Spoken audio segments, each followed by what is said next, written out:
Hello everybody, how are you all doing? Thank you for sticking with me if you're still here. I know I've explained this before, I'll say it again. For me, creating content isn't easy. It comes from a deep place of inner reflection and perception. I'm not a content mill. I'm not on here to entertain you or to guide you in any way, really. What I'm here to do is to share my awareness. And that is why it sometimes can take longer periods of time to put out a video. Other times, they stack up on one on top of the other and there's a lot more awareness to share, and other times it just is what it is, and in those periods of rest and deep integration, not much is going on. I mean, on the outside there is. We moved, still in the same area but a different house, lots of life changes for both my husband and I. But on the other end of that, there's also been the recognition, and this took like 2 months to realize, that there was a deep soul level exhaustion. Okay, and when I say tiredness, I mean like the energy just will not function. It will not produce, it will not perform, it will not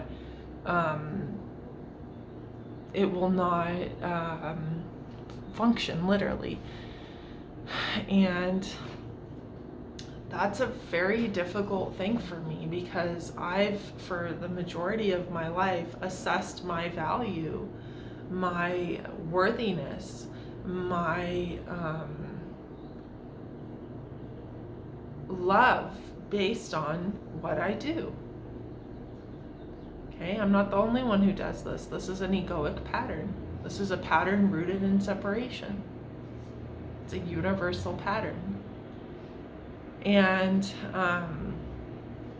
so basically what happened here is the energy just stopped, and it just wouldn't do anything. Like literally nothing. Like relationships stopped, work stopped, content production stopped, self-care very minimal, mostly healthy diet, a little bit of hiking,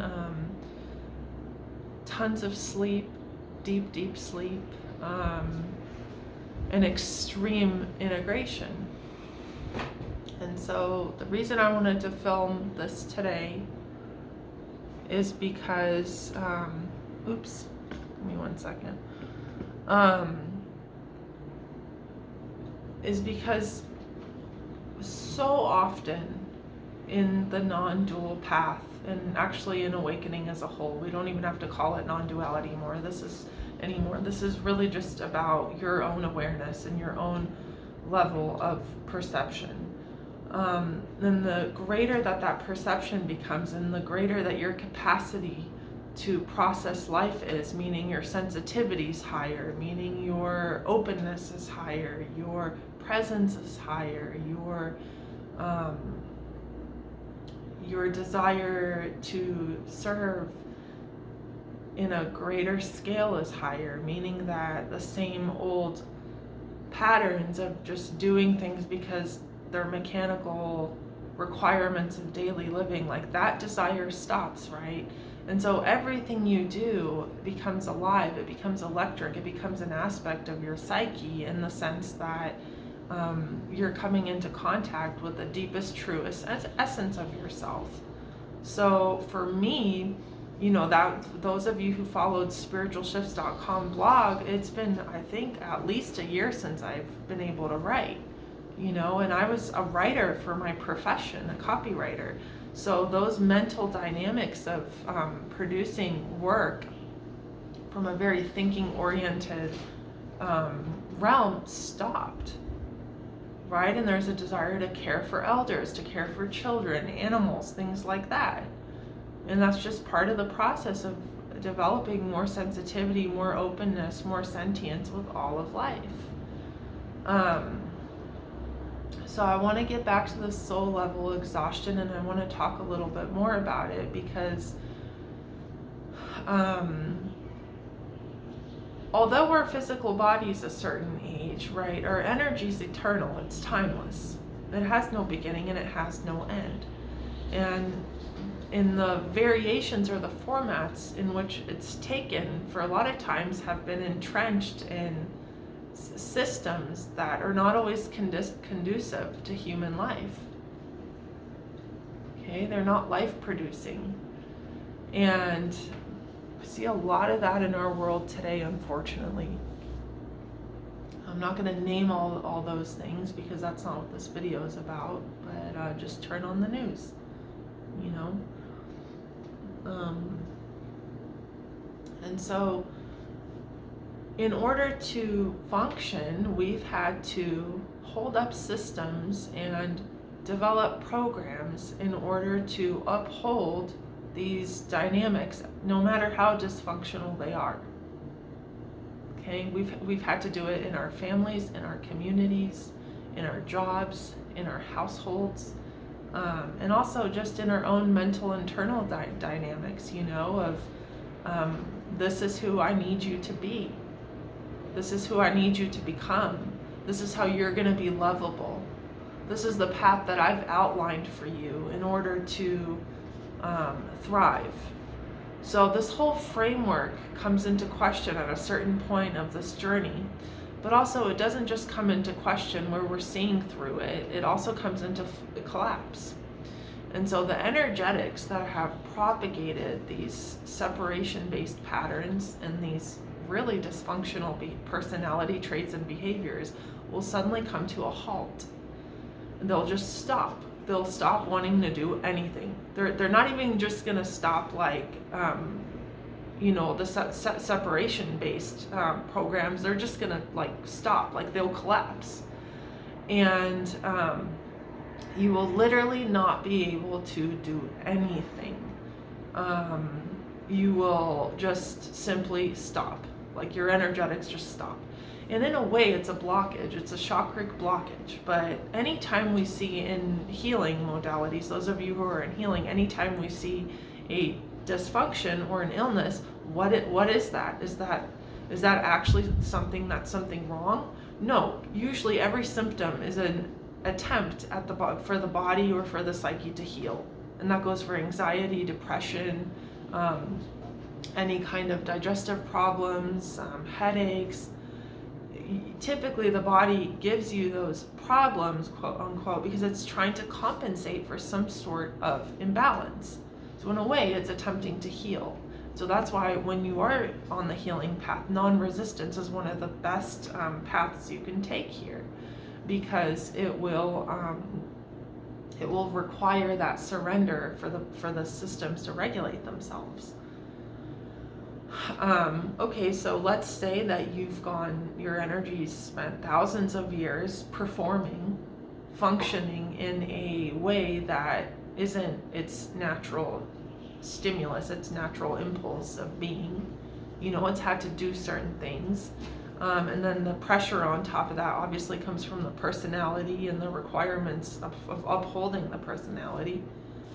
And so on the awakening journey, when that comes to a halt or when that comes to a stop and you end up with these deep, thick blockages, meaning that you're unable to get going, you're unable to start something, you're unable to create that new life. Again, it's that holding pattern that I've talked so much about, where you're stuck in the underworld and you are not yet called to come out of your shell, of your cave, of your deep, dark dwelling space.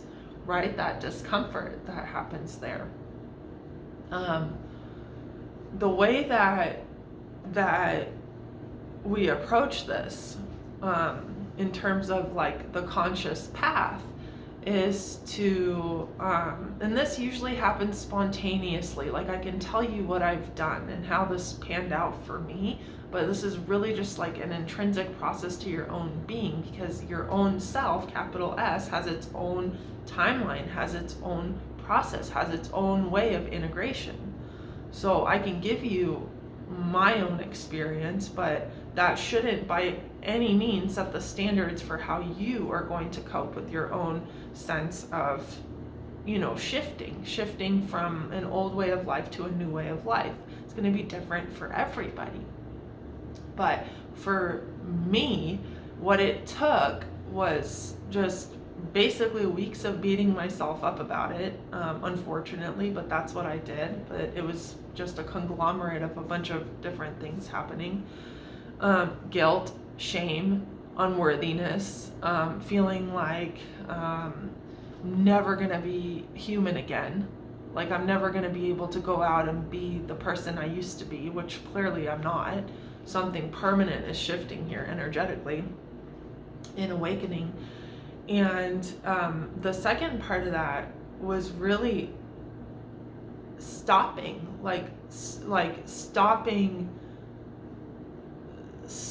the narrative that was wrapped up in that. A lot of times for a lot of people, I think too, the narrative, the energetics are overlaid with a narrative that is trying to explain why the energy is doing what it's doing, like why you're tired, for example.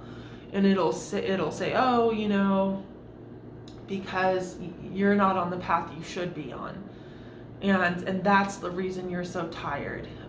But that's just the mind trying to make sense of what's going on and solve a problem, because that's what the mind does. It solves problems. It's basically its role. But when you extract the narrative from the actual energetics and you come into full conscious presence with the energetics of that tiredness, you can find all kinds of things there. For me, there's a deep listening now, because I have, studied psychology. I have studied various forms of body work like yoga. I have been meditating for so many years. So there's an immediate contact and a presence with these physical, somatic, tangible, alive energies. And so I went into that, and basically I was like, what's going on, And I just felt this ancient exhaustion. And it was more of just like, I've performed for you for so long. I've done everything you've asked me to for so long, and it was never enough. It was never enough. And I'm tired. I'm tired of these relationships. I'm tired of this job. I'm tired of constantly trying, of constantly pushing to try and get you forward. I'm tired. And that was so eye-opening for me, because before I listened to those energetics, the narrative was like, what the fuck is wrong with you? Like, just get up and film a video. Just respond to your client. Just clean the house, And it was like, I couldn't do it. I couldn't do it. And so we get to this threshold of needing to deeply honor some of these really intelligent energetical structures in our system. And our awakening does at this point become fully energetic. And the process and the kind of calling at that point is to honor what these energies are doing, And my reason for not honoring it was, you're going to get fat. You're not going to make any money. You're not going to have any friends, this, that, and the other. I mean, there was like a slew of bullet points of like why this energy isn't going to get listened to. Yes, it's uncomfortable for me most times to be in this space. But it's so strong and it's so magnetic that to fight it takes even more energy. It makes me even more tired and creates even more problems. So I don't know where this video finds you today. I know it's a bit of a static video. We're not on the trails. Again, I'm so tired. Even when I go hiking, I go for, for even an hour. And sometimes I'm sitting on a rock like every 10 minutes because I'm so tired. But I want to share this. I want to open up what's going on. I want to bring it into your awareness that maybe you're not here now, maybe you'll never be here. But more than likely, when you have an egoic collapse, or when you have these energetic shifts happening, you're going to in some way be faced with having to honor them, having to deeply listen to them, right? And so that is my message for you today. I may see you soon. Hopefully I do. But either way, I love you guys so much, and I hope you're all doing well. See you soon. Bye-bye.